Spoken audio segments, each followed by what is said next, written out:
Bonsoir, nouvelle édition du journal de la rédaction, le tour de l'actualité locale et nous débutons par le mouvement Nuit debout qui s'est invité à Guyancourt ce mardi matin devant le technocentre Renault. Ils étaient une centaine venus de Paris, de la place de la République, une manifestation pour dénoncer la loi travail mais également en soutien à l'ingénieur prestataire aujourd'hui en procédure de licenciement pour avoir fait la promotion du film Merci patron auprès des syndicats de l'entreprise. William L.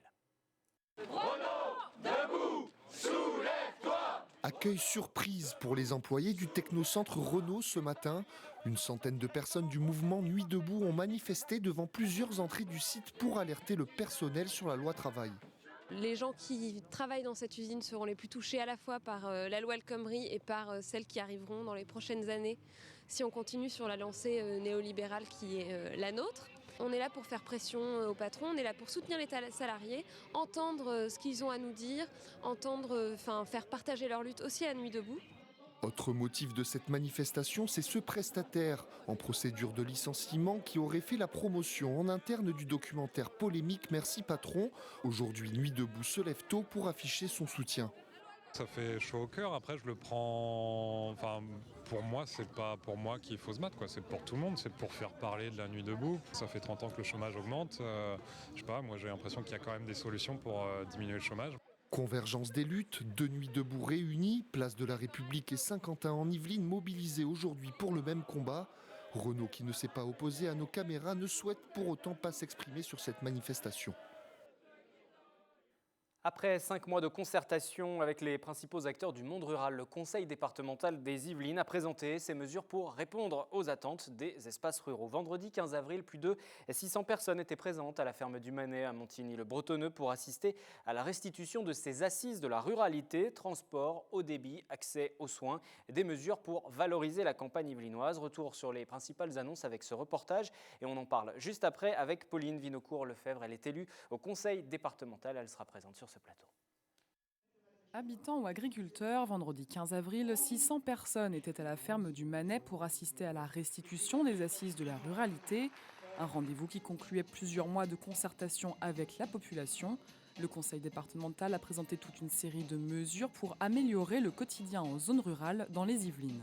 Les ruraux, le sentiment d'être délaissé, le sentiment d'être déclassé est très important. Le modèle yvelinois, c'est la complémentarité entre l'urbanité et la ruralité et que cette complémentarité repose sur un équilibre et cet équilibre, il est de la responsabilité du conseil départemental. Plus de 500 contributions ont été récoltées auprès des habitants. Pour faciliter les transports, le département veut développer des parcs intermodaux dans une dizaine de gares. L'accès au très haut débit est prévu sur un déploiement commune par commune jusqu'en 2020. Des engagements pour répondre aux attentes des Yvelinois. Les directions prises sur le transport, sur le câble, va dans le bon sens pour notre ruralité. Faciliter les déplacements entre les villes, villages, redynamiser ou animer, mais toujours en gardant le caractère rural. Et que la ruralité soit entendue. C'était déjà une chose importante. Ces actions permettront de venir en aide aux élus locaux. Dans les Yvelines, 61% des communes comptent moins de 2000 habitants. Nous, les maires de petites communes rurales, c'est vrai qu'on n'a pas les appuis techniques, humains et logistiques avec tous ces DGS dans les grandes communes. Et c'est vrai que ça nous aide à monter nos projets. Un forum annuel des maires ruraux sera mis en place pour suivre leurs attentes et leurs besoins. Le conseil départemental souhaite concrétiser ses engagements dans le courant de l'année 2016. Bonsoir Pauline Vinocourt-Lefebvre, vous êtes élue au Conseil départemental des Yvelines en charge justement de la ruralité. On l'a vu, 5 mois de consultation, 30 rencontres publiques, plus de 2000 participants. Il y avait une forte attente du monde rural. Comment ça s'explique? C'est que jusqu'à présent, ce monde rural était délaissé? Très probablement, il se sentait délaissé en tout cas, et c'est en partant de ce constat et de la nécessité de revoir nos politiques départementales qu'on a décidé de mettre en œuvre cet exercice de consultation pour répondre le mieux possible aux préoccupations des habitants et des acteurs de nos territoires ruraux. Il se sentait délaissé et ça s'est traduit sur les dernières élections aussi par un vote contestataire, en tout cas en partie contestataire vers le Front National. C'est une analyse qu'avait fait Pierre Bédier, le président du Conseil départemental, et c'est aussi un peu sa réponse à ce vote Front National. C'est pas la réponse, mais c'est une façon de montrer que l'action départementale n'oublie pas du tout les territoires ruraux, au contraire, et de faire le mieux possible, de répondre vraiment le mieux possible aux attentes des habitants. Je crois que c'est vraiment ce qui s'est dégagé de la restitution qui a eu lieu vendredi soir. Parce qu'on oublie effectivement que le département des Yvelines est assez rural, parce qu'on parle souvent de l'innovation, Mais des il est technologies. très majoritairement rural. Très majoritairement, ouais. Et c'est quoi, c'est cette idée reçue justement, c'est des erreurs d'orientation politique, on a trop misé sur l'innovation, les nouvelles technologies? Non, il n'y a pas eu d'erreur parce qu'on a toujours beaucoup soutenu les communes rurales et la zone rurale, mais il y a la volonté de... Alors c'est ce que j'avais dit quand on a lancé les assises, de faire mieux avec moins parce que la situation financière des collectivités locales nous l'impose.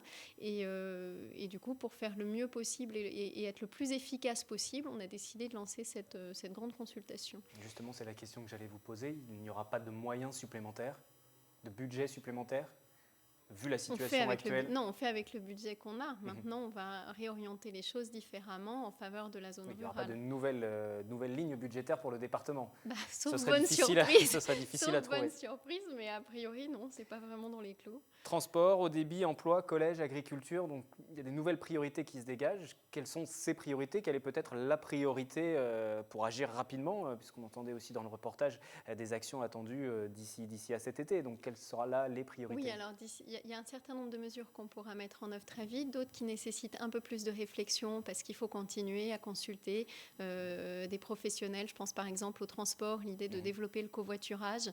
Il y a des initiatives qui se font sur nos territoires déjà, donc on va se renseigner un peu plus, on va voir comment on peut mieux les accompagner.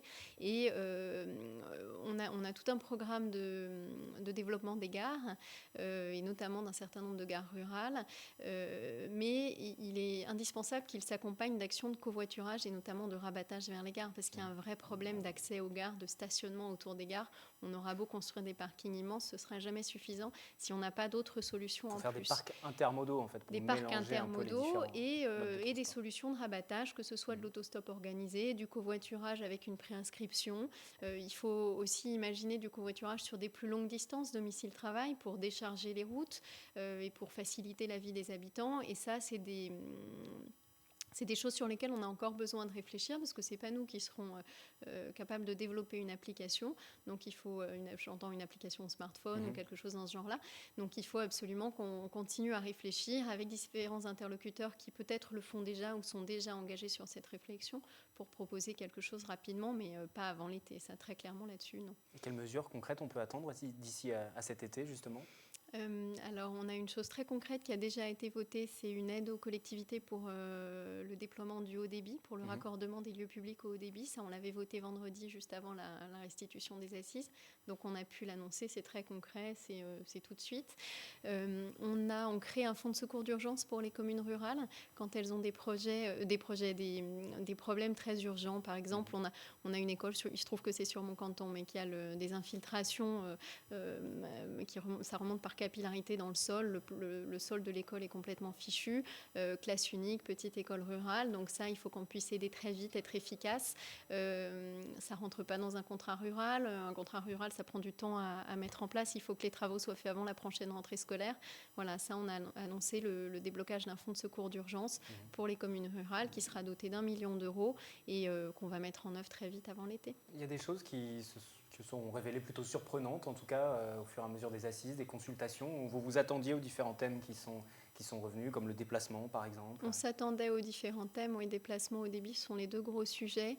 Le thème de la convivialité est quelque chose qui a été très, très fort aussi. Les gens consultés nous ont dit beaucoup que ça manquait de convivialité. Alors on l'a vu dans les petits films d'annonce, de préalable à nos réunions publiques. On l'a vu aussi dans les réunions publiques. Voilà, donc convivialité, manque de services ou de commerce de proximité sont des sujets qui sont ressortis. On s'y attendait un peu moins, effectivement, que les transports ou le haut débit. Ce sont peut-être les rurbains qui ont découvert tout ça, ces fameux habitants des villes qui décident de s'installer à la campagne et qui ne maîtrisent pas totalement le dossier. Une fois qu'ils arrivent, ils découvrent. Il y a ça aussi, peut-être. Et il y a aussi les ruraux qui nous disent « avant, c'était comme ça ». Donc non, toute population rurale confondue, ce sujet était un sujet important. Peut-être une dernière question, il y aura justement un suivi, il y aura un forum annuel des maires ruraux qui va se mettre en place suite à ces assises. Comment ça va s'organiser ? Ça va s'organiser très vite. Comment, je ne peux pas encore vous dire, mais l'idée, c'est de le réunir 1 ou 2 fois par an, de réunir nos maires qui sont en première ligne, parce que c'est d'abord eux qui ont les attentes de leurs habitants, qui communiquent au quotidien avec eux, un peu plus que nous en tant que conseillers départementaux. Et on a un grand nombre de politiques directement en lien avec les communes qui ont un impact sur le quotidien des habitants. Mais du coup, l'idée, c'est de les informer en amont. Et puis, par ailleurs, on informera les gens qui ont participé aux assises. On fera un suivi régulier de la mise en œuvre de ce qu'on a annoncé vendredi dernier. Merci Pauline Vinocourt-Lefebvre, qui est donc conseillère départementale, et le département des Yvelines qui lance donc cette série de mesures après ces assises de la ruralité. Merci à vous. Merci. On prend à présent la direction du golf national de Guyancourt. En 2014, Antoine Castelli a été désigné pour diriger le Pitch. C'est le restaurant qui est situé pour les habitués sur le site de Loiselet. Aujourd'hui, le restaurateur a une 60aine de couverts par jour. Il a un chiffre d'affaires de 27 000 € par mois. Le reportage, le portrait de ce chef d'entreprise restaurateur avec Mickaël Elmidoro. Antoine Castelli, 50 ans, est directeur du Pitch depuis 2 ans. Dans la restauration depuis ses 14 ans, il a dirigé des établissements sur Paris et Asnières avant de poser ses valises au golf national de Saint-Quentin-en-Yvelines à côté du parcours de Loiselet. Dans les assiettes, on retrouve essentiellement des salades et des sandwichs, une restauration qu'il découvre. C'est une cuisine qui me change, mais qui est plus club et que je ne connaissais pas avant, mais qui est sympathique dans le sens où d'abord on rencontre plein de gens, c'est ce que j'aime aussi dans ce métier. Et résultat des courses, les gens sont contents. Chaque jour, son restaurant sert entre 60 et 70 couverts de 9h à 19h et plus de 600 par jour pendant l'Open de France. L'établissement affiche un chiffre d'affaires de près de 27 000 € par mois. On est entouré de beaucoup de sociétés et toutes ces sociétés, dans chaque société aujourd'hui, il y a un golfeur au moins. Et du coup, ils peuvent venir taper des balles pendant leur pause déjeuner et manger aussi, ce qui fait que ça nous apporte beaucoup de monde. Pour servir ses clients, Antoine Castelli emploie 5 salariés et une quinzaine de personnes pendant la semaine de l'Open de France de golf. Le restaurateur, qui a un contrat avec le golf jusqu'à fin 2017, espère renouveler son bail avec la structure au-delà de cette date pour vivre l'aventure de la Ryder Cup, une compétition internationale qui sera organisée par le golf de Saint-Quentin-en-Yvelines en 2018. Et pour les amateurs de cuisine, sachez que Xavier Pincemin, le vainqueur de Top Chef hier soir sur M6 et second du Trianon Palace à Versailles, sera l'invité du journal ce vendredi. Le jeune cuisinier a remporté la finale, donc suivi par près de 3 300 000 téléspectateurs. Pour conclure ce journal, quelques images du championnat de France militaire de basketball qui vient de s'ouvrir jusqu'au 21 avril. Des rencontres tout au long de la journée. Demain, mercredi, l'après-midi sera consacré à l'encadrement des plus jeunes. C'est seulement la 2e édition de ce championnat qui regroupe les sélections nationales des 4 armées. Nous y reviendrons plus en détail en fin de semaine. On se retrouve donc demain aux horaires habituels pour un nouveau tour de l'actualité locale.